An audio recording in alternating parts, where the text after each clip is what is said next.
ఎందుకురా? ఎందుకు ఇన్ని నిందలు మోసావు?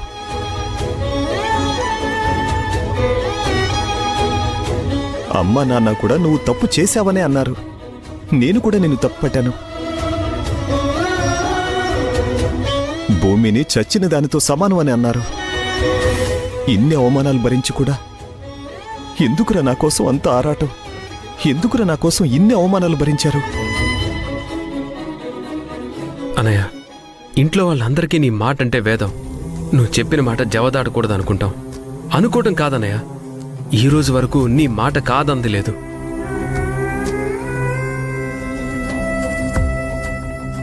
ఇల్లు వదిలి నేను బయటికి వెళ్ళినప్పుడు కానీ, మళ్ళీ ఇంటికి వచ్చినప్పుడు కానీ ఏ రోజు కూడా నీ మాట కాదనలేదన్నయ్య.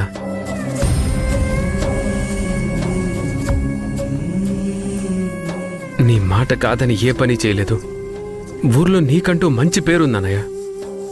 అలాంటిది నీ వల్ల ఒక బిడ్డ పుట్టింది, తాళి కట్టకుండానే ఒక ఆడపిల్లకి నువ్వు తండ్రి అయ్యావంటే ఇంట్లో వాళ్ళు తట్టుకోలేరన్నయ్య. ఊర్లో వాళ్ళనే మాటలు నువ్వు భరించలేవన్నయ్య.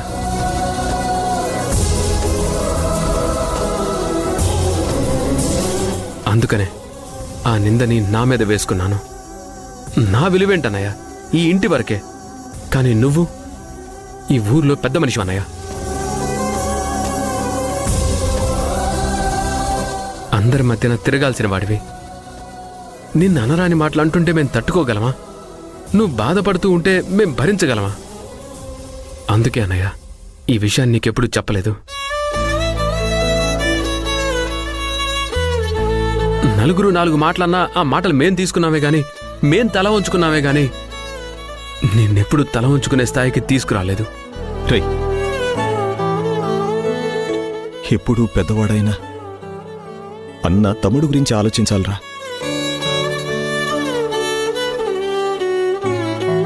తప్పు చేస్తే సరిదిద్దాలి. తప్పు చేస్తాడేమో అని జాగ్రత్త పడాలి, జాగ్రత్తలు చెప్పాలి.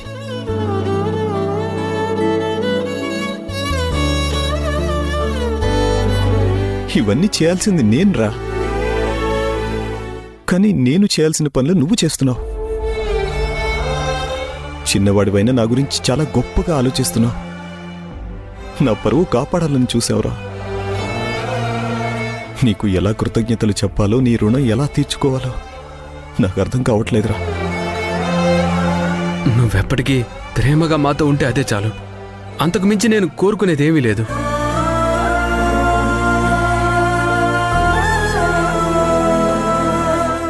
బాధైనా, భయమైనా, అవమానమైనా ఏదైనా సరే నీ దగ్గరికి రావాలంటే నీ తమ్ముడిగా అది నన్ను దాటే రావాలన్నయ్య. నా కోసం నువ్వెంతో చేశావు నాకు తెలుసన్నయ్య. దాని ముందు ఇదెంతన్నయ్య? మాధవ్,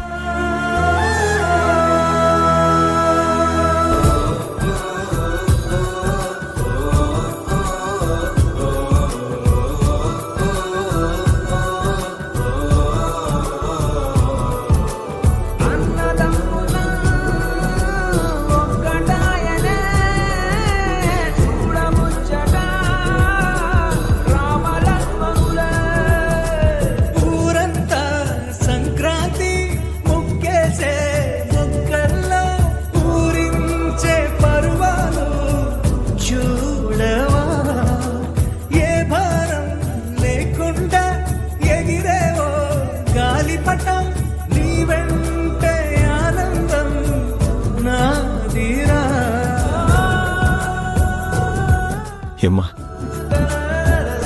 ఆడపిల్లకి తల్లి మనసు ఉంటుంది అంటారు కదా.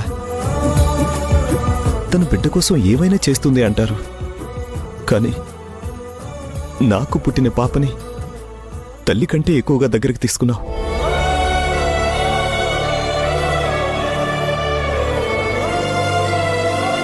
ఏ తప్పు చేయకపోయినా నీ భర్తని అందరూ నిందిస్తూ ఉంటే బాధని భరిస్తూ నిలబడ్డావే కానీ ఒక్క చోటైనా, ఒక్కసారైనా మేమెందుకు మాటలు పడాలి అని అనుకోలేదు.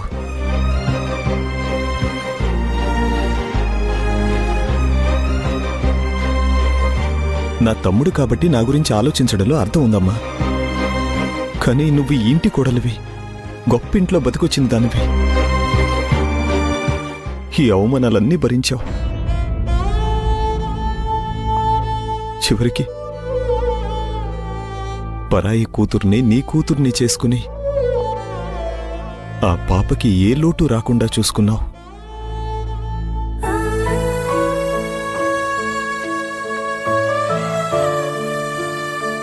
నిజంగా నీకోసం ఏం చేయాలో నాకు అర్థం కావడం లేదు.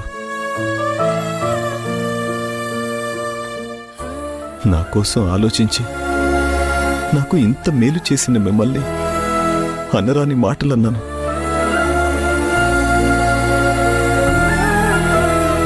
అవమానించాను, అనుమానించాను, బాధ పెట్టాను.